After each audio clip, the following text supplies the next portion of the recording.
I was trying to protect the deficiency that God was using my helpmate to get me out of.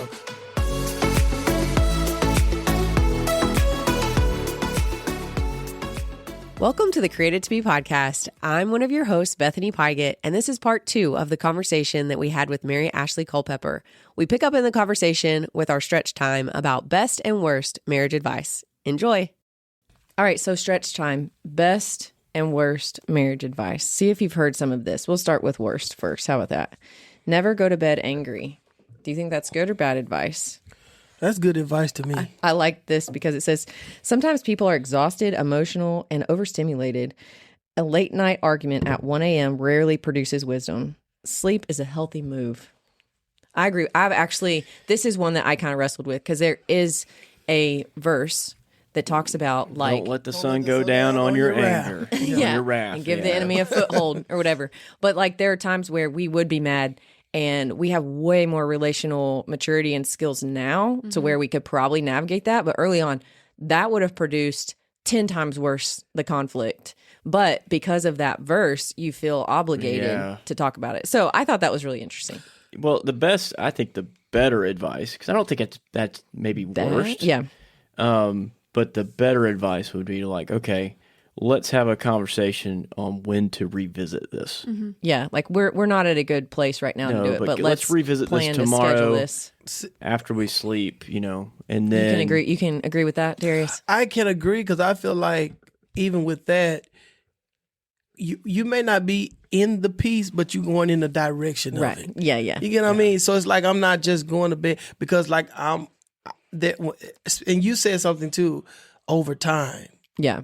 Like early on, that's how I used to be with me and Santana. And I'm just going to say this, the next day was still like rough. Like, because it's almost like you go to sleep and then the next day it's like, we both trying to figure out who is going to say something or who is going to bow. Right. Oh yeah. That's what it felt like. Like who gonna be the first one to give in? Like, and so what I'm saying, like, to me, I feel like that's a level like balance. Even like what you said, I think that's a great way to put it. Like, go to bed with agreement. Yes. Oh, there we go. Come on. See, I told you, father of the pod. Oh my goodness. Okay, another one. Happy wife, happy life. Blarf. I'm glad you mentioned that one. Man, that was the only one I could think about. And I was like, that's the one I keep hearing all the time. I'm like, God, it just produces not good things. Now, I did hear one that kind of, it goes with that, but it looks out for both parties. Okay. It says, happy spouse, happy house. Okay. So it's kind of like, it kind of gives both people a chance. Yeah. Because that happy wife, that happy wife, happy life, I'm going to say this, that gets drilled sometimes on the behalf of the support of the women. And I'm not against that, but sometimes it's almost like, you make me feel like I'm just here just to make you happy. Like, well, I don't like it even as the wife. Like, I don't like the concept of like, oh, you got to make sure that I'm okay. Like, it makes me feel fragile. Like, it makes me feel like, oh, you're so delicate that if you falter just a little bit, that's going to just like ruin everybody. And that's how I hear it. And that's why I don't like it. I married a boss. Oh my gosh. Come on now. Look, I wouldn't let Justin like let me win in a game. Like that ticked me off. So this type of stuff. Have you heard anything like this, Mary Ashley? Or happy wife, happy life? Yeah, have you heard that? Yeah, I've heard it. I've just never put that much thought into it. Yeah. I guess because it's never applied to me until a few you hear months. it more from like the older couples now, and it's more of as a joke. Yeah. Right. But there probably is some truth to it. Well, and all the guys were like, "Oh yeah," and then on to the next thing. Well, let's talk about sports. It's just like whatever. But but this is the thing I see. Some people really take it to heart. Yeah. Oh yeah. Like they take it to heart. It's almost like what he thinks and feel in this moment does not matter because happy wife, happy life. So that means if I'm not happy, none of this. And it's like I'm like, no, that's not right. Like because. I do think just the healthy side of it is when both people are having the mindset to make each other happy, everybody benefits. You know what I mean? So I've just seen some people take that way out in left field, and I'm sitting there like, I'm amazed because I'm like, this is your real conviction. Right. Like you really believe this is the case. Yes. I mean, and it's like, okay, Lord, thank you for Santana. Lord, thank you that she's not, I didn't have to fight that, that mentality. What about this one? If it's hard, you married the wrong person. Oh. Wow. That's tricky. I'm gonna say this. No. Darius, do explain. Well, the reason why I say that's tricky, because, so Santana is an introvert and I'm an extrovert. Extroverts sometimes feel like we need the community. Introverts value the isolated place. So when we first got married, it was a little challenging because it's almost like you got two people pulling for their side, and then maturity steps in. I knew this is my person. Yeah. This is what I'm supposed to have. And then it's like I saw the downside of being an extrovert. Like case in point, I care too much about what people think of me. Like she was more settled in herself. Mm-hmm. Also, she was able to see on the flip side, Santana, you one of the greatest gifted people I know, but don't nobody know it but you. Because you don't fool with nobody. Like you don't go outside of yourself, and then you're upset that people misunderstand you. Because people used to think, man, your wife mean. And I'm like, no, she's not mean. She's just an introvert. So sometimes people that are introvert, like, they don't talk. They don't you have to engage them. Mm-hmm. But if and so, it was challenging at first. That's why I say I just feel like that is, it's in context. Now I don't feel like it should be hard in the sense of man, every day you waking up another day. I don't believe that, but I do believe sometimes the growth aspect of it can produce some, challenging. Yeah, I places. think that it would be bad advice if just because. I mean, we're not getting into abuse and things like that, but just in general, if it's hard, you must have married the wrong person. Just in general statement. If somebody was somebody was married going through a hard time, and you're like, well, it just must, because it should. The implication is it should just be easy if it was the right person, right? But I like what this says is that it eventually becomes there's always going to be something. Like I mentioned earlier, you're combining two lives that have lived separate. So something's going to hit the fan. And so it's just, you mature over time. And that should be the goal. I think if there's one thing that I've heard just in this engagement season, people are like, marriage is hard. Yeah. Because it's work, and it's especially at the beginning, just having to come together to be one, but yet you're two separate people. Yep. There's going to be a lot of friction, and there's going to be a lot of just figuring things out, in the process. I think knowing, whenever we talked the other day about it's because you had your own habits in singleness. I mean, you were dating, but you were living by yourself, so and you're merging those two things, and then beliefs, and then all these other things. I just think that that's what makes it hard. So if you know why it's hard, right. Not that hard is wrong, right. But that it's hard because of these dynamics, and then we just have to work through. I wish that what I just said, I wish I knew that when we got married. I did not think in terms of why it was hard, right? And that's common for everybody. And you got like she said, people telling you marriage is hard. This is what I like. I like the honesty in it, because it's even what you're speaking to, that's a real thing. Because some people go in blind thinking, oh, it's happily ever after. Every day is. I've loved all our dates. It's just going to be like that every day. And so, but it's also like the saying. I don't know if y'all heard the saying, if it's worth having, it's worth fighting for. Mm-hmm. And you start seeing people though, but it's okay, now that's not the type of fighting for. Like you done completely lost yourself. This is not healthy. Yeah. You know what I mean? So, but as far as the aspect of speaking to the element of it being hard, because it's you don't really realize. I remember one time I had a brush. No, I had a sponge. I used to sponge my hair. Santana took my sponge and puts it up. Now this is the difference.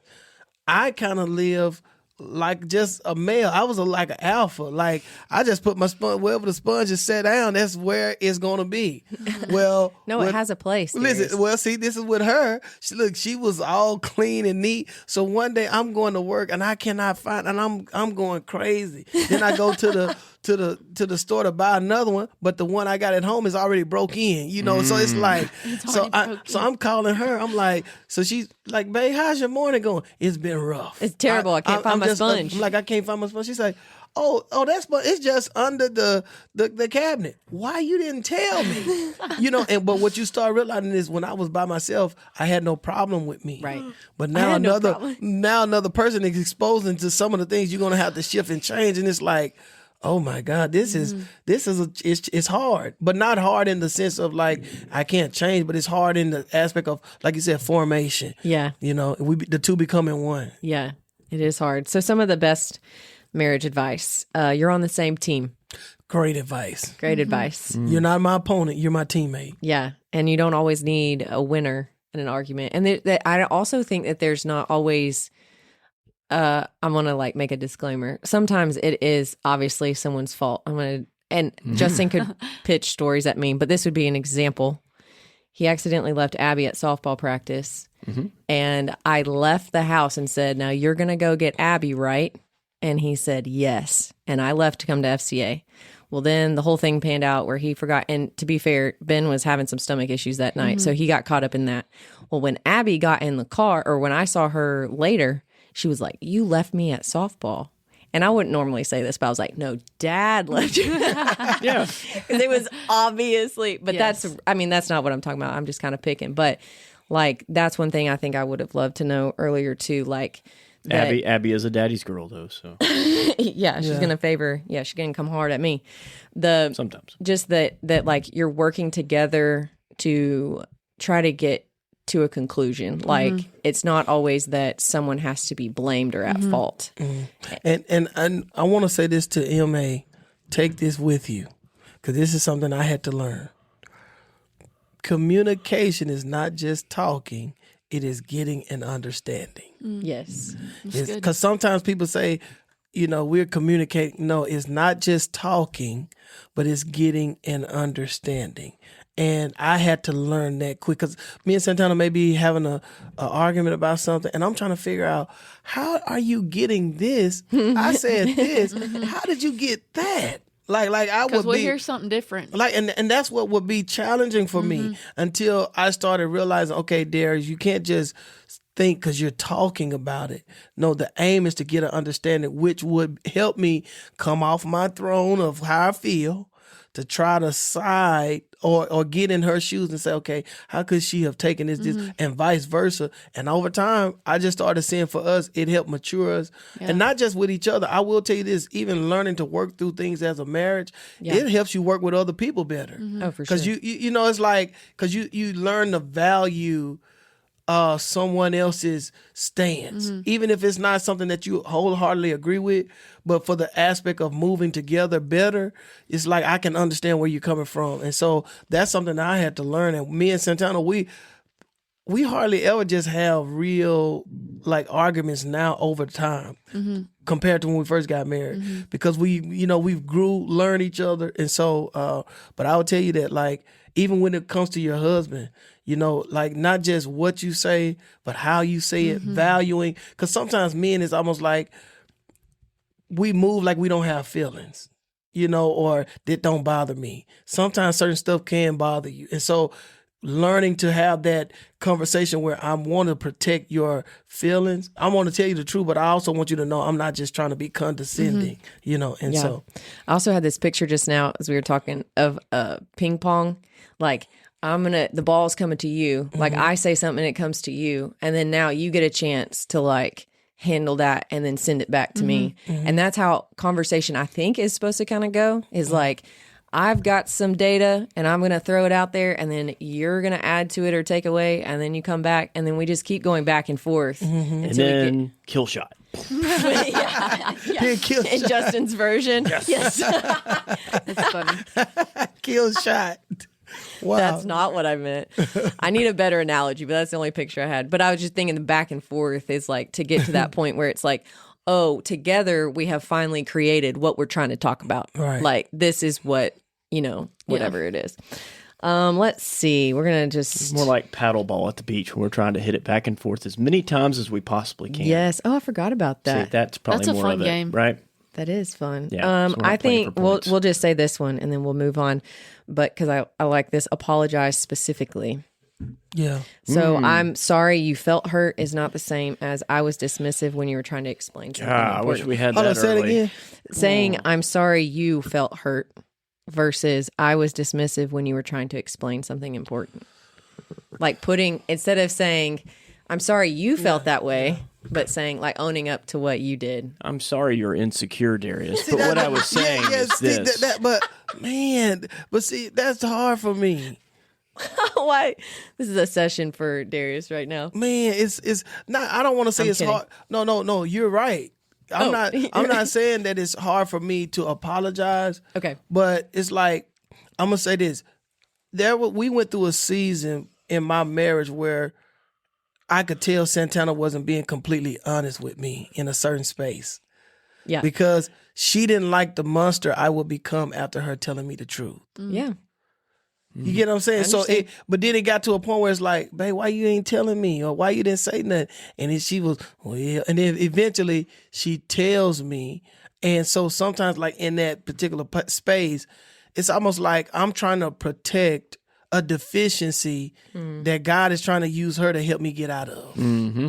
You get what I'm saying? Again? Like sometimes I was trying to protect the deficiency that God was using my helpmate to get me out of. So sometimes it's literally, I'm sorry that you felt insecure. However, because it's like I wasn't trying to attack you. Yeah. You get what I mean? Like, yeah. and that's why I say like, and I'll say this, we understand that marriage is not a cookie cutter for everybody. Mm-hmm. Everybody's situation to a degree is going to be different. Mm-hmm. But there were times where I realized, and it was I thank God for us getting this early, but it was a regrettable feeling knowing that there were spaces that I didn't grow because I'm trying to protect that deficient side of me that she is literally there to help me to right. And it's like when maturity settled in, and then I could see her become another person because we could have what you call mature conversation. Right. Listen, I promise you, this is not to be disrespectful. This is not to be dishonorable. This is not to hurt you. But this is what you displayed. Yeah. And even if this is not you, this is what it looked like. Yeah. And then give you the opportunity to speak into that. Right. I tell that to Justin whenever we talk. I'm like, this is what I saw. I'm not saying that this is reality. Right. But tell me, I need your words because this is what I saw. And I either think it's okay or not, whatever it may be that I'm bringing up. And that's what's made it great to work with Bethany for all these years. It's been hard and challenging at times, but it's really good because she sees things in meetings or in what I'm communicating that I just don't catch or see. Mm-hmm. And so she's But we've had awesome to grow a lot in believing the best about each other. Yes. Oh yeah. That's probably been one of the biggest. And that is a great one. You need to take that one. I got it. Believing the best about each other, despite what may present itself, what may come, but always, because that's the place you want to work from or also work toward. Yeah. You know, believing the best, that's a great one, man. I even think that I'm not even married yet, but I've noticed me praying, like a lot of my prayer lately has been, Lord, help me to see Jacob the way that you see him. Mm-hmm. And I think that goes kind of hand in hand. And like the Lord created Jacob and he sees Jacob like from his perspective, and I want to also, because the Lord sees all the good things in Jacob and he sees all the potential and all of his intentions, you know, and I want, thank you, Lord. I want to see, that just touched me, man.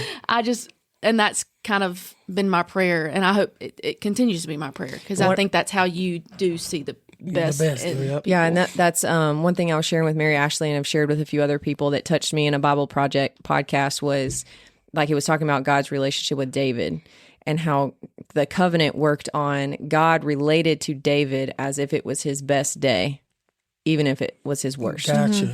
And so that challenged me to see other people that way. Yeah. And, you know, do I relate to Justin as if like he just did that, but let's just assume it's his best day. That's how I need to relate to him. And one of the things that God gave me, now this wasn't just related to Santana, but it was in a lot of areas, but I'm saying you can put this in marriage, going even to what you said. Like you said, and believing the best about each other. God told me the appearance of flaws is not the absence of value. That's good.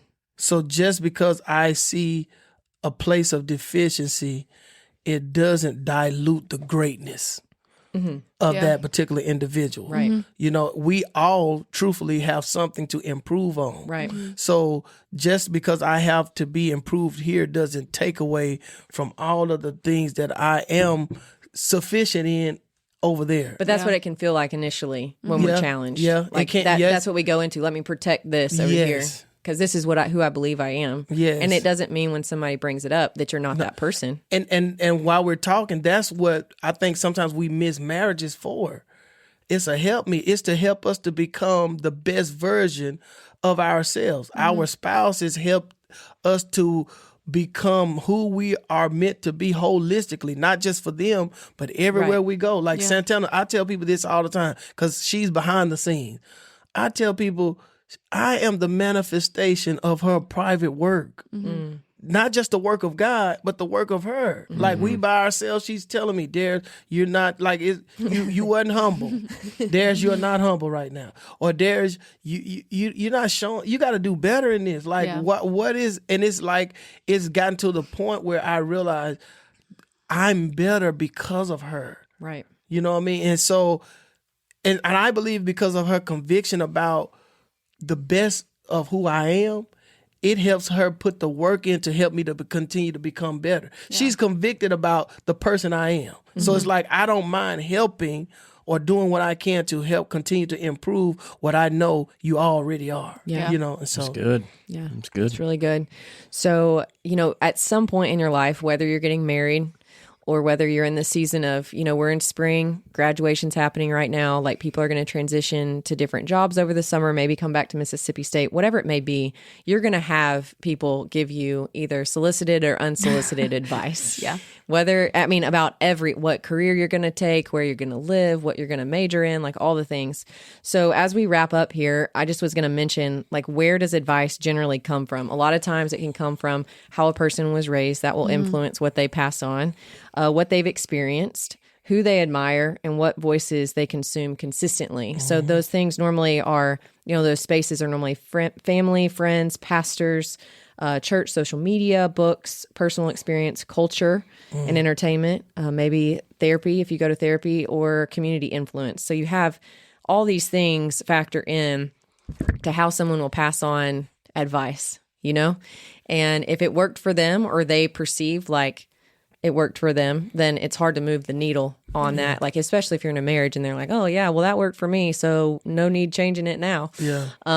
But also, there are legitimate things that people pass on that they've experienced that learn on their expense, right? That you don't have to then repeat. So I'm thankful when you're able to be around people like that, like you can see things in their life that they can speak from that experience, and then share it with you. But like my question is, as we wrap up, like, in the midst of all of that, because some things a lot of things are very subjective advice that's given, whether you ask for it or that people just give it to you. It is subjective to the variety of things I've just mentioned. So how do you know what advice to take, what to leave, what kind of advice to seek out? Well, you heard me say this before. Before you take their advice, look at their life. Yeah. That's a simple one to me. Before I take your advice, I'm going to look at your life. Like, you can tell me, and I'm saying this, I can't control, especially when you get married, you're going to see you can't control everybody who has something to say, but you can control what you allow to get in. Yeah. As I've gotten older, I realize this, I'm not a garbage can. I value myself. Even my marriage now, we're 8 years, we just celebrated 8 years, but I still value, because I still have people I listen to, I look at, but I'm like this before because I say that because God had to help me with that, because I was surrounded by a lot of divorce. And so people would give me bad advice from their bad experience. Yeah. So it's like, they were saying, because there was a space where Santana was in Montgomery and I was here. I'm telling you, she already got somebody else. If she over there, You know, she's going to the medical field. You trying to go in business, work at a bank. You ain't gonna make enough money. I'm telling you. Wow.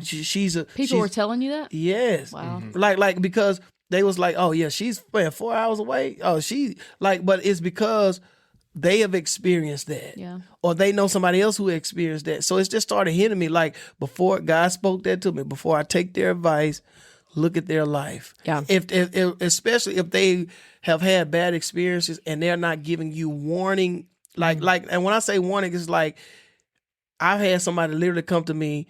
I was dating a previous person that I was thinking I was gonna marry, and they told me, "Don't do it." They said I explained, I trusted them, and I told them what I'm dealing. They said, "Do not do it." They said because what you're experiencing now is gonna, quote unquote, magnify in marriage. And if this is how this person is now and it's killing you now, it's only but they were telling me from the bad, it's like they let their struggle be strength for me. Yeah. You get what I'm saying? So even though they had a bad experience, they was allowing their bad experience to work good somewhere else. Yeah. But some people just give you it's almost like misery that love company. They want to, I'm going to mess up the, because it happened to them, it's inevitable. It's going to happen to you. Right. And so that's one of the things that helps me when it comes to that, with knowing what advice to take and what advice not to take. Before I take your advice, I look at your life. You know, I mean, that's just. Yeah. I think that through my life, like in my own time and my like growth on my own with the Lord, that really helped me be able to identify what advice to take, like, and how to filter through it.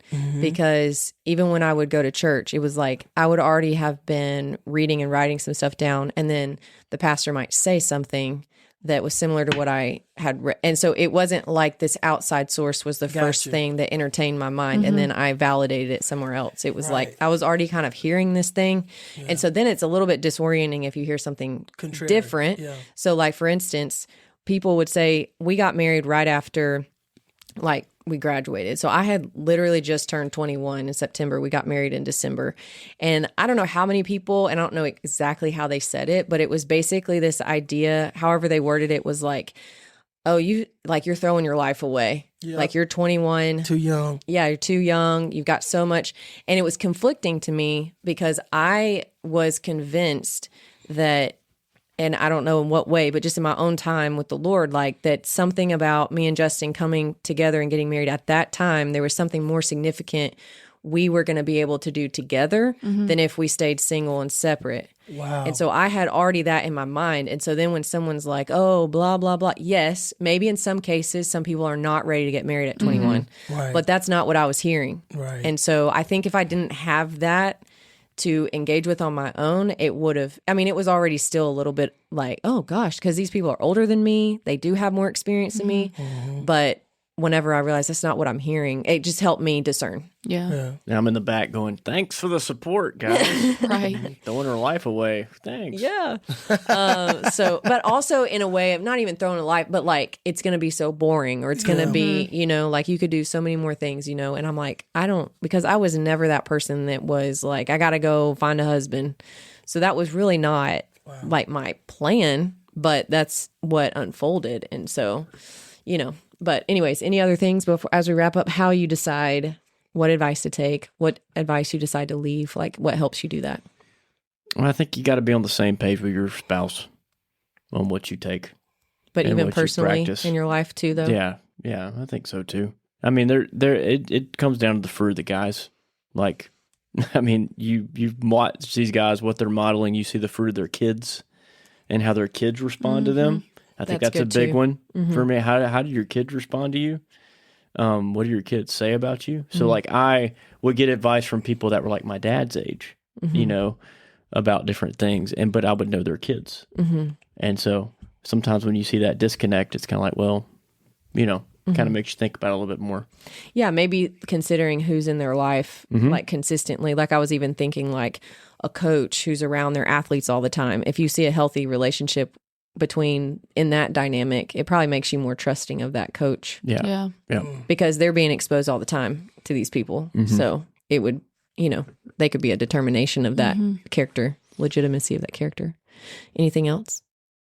I think when you said that, I don't think we can underestimate that. I know MA already been talking about prayer, but you said it, but really knowing the voice of God. Yeah. Like, and I'm saying being intentional Yeah. about his will for your life, that's going to help you. Because some advice, what I realized was it was great, but it wasn't for me. Yeah.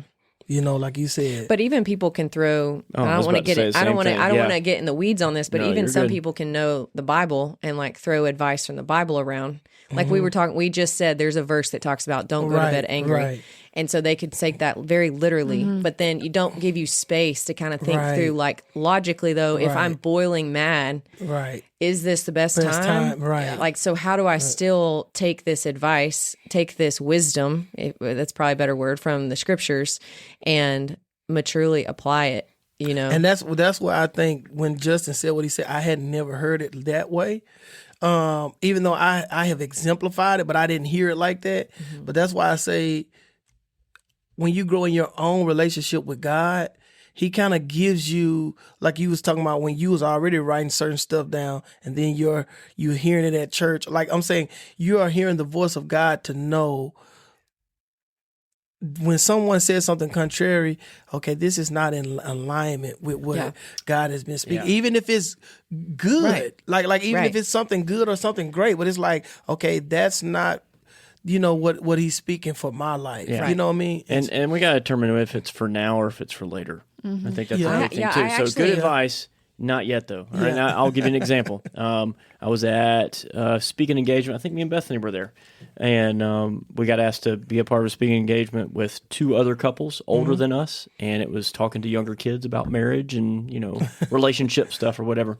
And so they had a bunch of different age groups in the room, and I remember the older couple. They were like, "Man," they was talking about their relationship with the Lord together and all that and what they do. And the sweetest lady got up and was like, "Well, we get up in the morning together and read our Bibles and pray together and just have a cup of coffee and sit on the swing, and it's just the sweetest time for us and what we do. And I just encourage you, find somebody like that where y'all are in the Word together and praying together and all those things, and that just be, whatever." And it was just kind of like, it wasn't that Bethany wasn't that. And it wasn't that was wrong or bad advice. It is great. But you're sending a message to every one of those young kids in that room that it has to be somebody like that. This picture is This what it is. picture is what it is. Yeah. And I'm sitting there going, ooh, it's not. Yeah. And There's that's room good for yeah. later. But you can't find, you're not going to find that person like that. It's going to be all sweet and nice Yeah. and just the best time. Which gets into another topic, is like allowing the space for the other person to grow. When we're talking about marriage specifically. That's another one. Yes, because I'm gonna say this. This is amazing that we talking about marriage, because literally was in a conversation 8 years. Now I don't know how long you and Justin been married. 17 coming up in December. Now listen, and they can tell me 18. they can rebuttal this, but I just feel 99% they won't. You have to know that in marriage, the evolution of each individual, like who you are in year 1 is not who you are in year 5. Yeah. And some people sometimes think you've changed, and we say it negatively, but it's really like, no, I did. like not in the aspect of I changed for the worse, but it's like the Darius I was when I first got married is not the Darius that I am right now. And so even when you're getting married, that's an important thing to know, that loving the person that you're with and understanding that there are going to be seasons and moments where shifts are going to happen. But how God works, he allows the two individuals that really love each other to make the shifts together. And that may be seasons where you have to give, like you said, I have to give my spouse time. Like I may be here, but they may not necessarily be there at that time. But then there's going to come a time where they're in a certain space that you may not be in. And it's like, but that's how he makes it works together. You know, it's a funny thing, but I just say that because it's like sometimes we make certain stuff and we want to put it out there like they changed. Well, sometimes that's a part of it. We're evolving, Right. You know, and so Mary Ashley, you mentioned yesterday, Mary Ashley has really helped us with the social media for Mississippi State. And you had said like, I was like thanking you for all your work you've done and stuff. And you're like, yeah, I didn't quite get to like what I had in mind or whatever. But I was like, but you but like you took it to a whole nother level. And I feel like it's the similar thing where we do have these pictures or expectations, like this picture of sitting on a, this sweet spot together and doing this. And we can think like that has to happen immediately for it to mean that we have a godly marriage. Yeah. But that doesn't necessarily always make this space for it to just like, what is this that's unfolding as both people grow? Like the expression might be that, but it also might be something else. Yeah. And so making space for that. One other story I thought about real quick that is not marriage related, kind of, I guess, but was advice that I got from a sweet friend. And we were young and married, like Justin and I were just like newly married. And she called me and she was concerned because I think I was about to work or had already taken a job. And she was convicted. Her conviction was that the wife should not work. And so from that position and from a biblical, like from her interpretation of things, like I should not be working. I should be there serving Justin. And that would be an example of a time where someone that I did a lot of life with that I really trusted spoke advice to me that I did not agree with. I mean, I took it and I like talked through it, but I remember being a little bit confused because that's not what I felt like was happening in my life, that I was like tracking with the Lord. So fast forward a few months, things had changed in her life and she actually, and I went ahead and took the job and did that, but she came back and she like apologized to me for that. Wow. So just like, that's the kind of thing where going back to what y'all been saying, like prayer, your own time with the Lord, like if you go based on even someone's best intentions, like it was genuine. She wanted the best for me. Yeah. It was not ill will or anything like that. Like she, and I've done that to people too. I have been so convicted or convinced of something that I'm like, you got to see this problem. Like and it's like that puts a lot of pressure on that person to like make a decision maybe they don't need to make. Yeah. And so anyway, that's why we have to kind of evaluate, like where are we taking advice from? What do we take? What do we not? How do we stay on track? How do we discern? And those things, we've mentioned a lot of things that have helped us. So hopefully that's helped someone who's listened. Any other parting shots? You didn't know you were going to I didn't know you'd get advice today. Yeah. Thank y'all for the marriage counseling. Enjoyed it.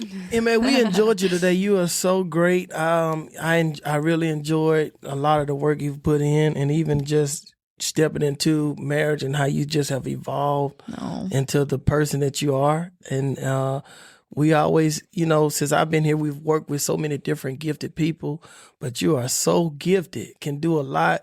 I know Emma talked about her family and different things, but Mary Ashley can sing, you all. Like I got that from my family too. We need to talk about that. Well, I remember you talking about your dad, being a singer or a musician, and I'm just saying, like, she really has a lot that comes with her. And so Jacob he's really blessed. I know he's a great guy, greatness with greatness. So, but I'm just saying I enjoyed being on the podcast with you, and most definitely praying for you. Yeah, and Mary Ashley, you always, like, as you've been here, it's been, like, I forget that you're, like, the age of the other students because I don't even put you in that category. I don't either. So, anyway. He's an old soul. I'll take that as a compliment. Yeah, it is a compliment. But you've always asked great questions. And so, like, sometimes I don't get real specific on stuff. And I remember having meetings talking about these things. You're like, okay, so what about this? And then, okay, so you're saying this, help me understand this part. And so I'm just sitting here, I'm like, oh, she's going to be great at this. Yeah, Mary Ashley has actually made me better in the 2 years that you've worked here because you can be so comfortable in that space that I have gotten more comfortable with being able to be more direct with people, realizing like not everything is offensive. Like you're literally just trying to make a decision. It's not, there's nothing personal, and being able to work with you has helped me grow in that skill, I think. Aww. Maybe. I don't know. But I need like feedback. Yes. No. Yes. No. With other people, I've noticed I'm more comfortable with that. So I was saying at the staff meeting on Monday, I've grown tremendously just in my skills that I learned just being the intern, but also just spiritually. Y'all are all just on a different level with the Lord, and it's what I've prayed for, and it's what I've always wanted to tap into, and the Lord truly blessed me with y'all, so I can say the same things. We love you, Mary Ashley. I'm going to miss y'all. A tearjerker. Well, we've had a lot of fun today, And we thank you for everybody who listens and those who come and sit in these seats to chat for a while. And we look forward to whatever we get into next time. Thanks for listening. Thanks for listening to the Created to Be podcast. To learn more about FCA at Mississippi State, visit www.msufca.org and follow us on Instagram at HailStateFCA_. If you would like to become a financial partner, visit www.fca.org/donate to sow into the work God is doing through FCA at Mississippi State.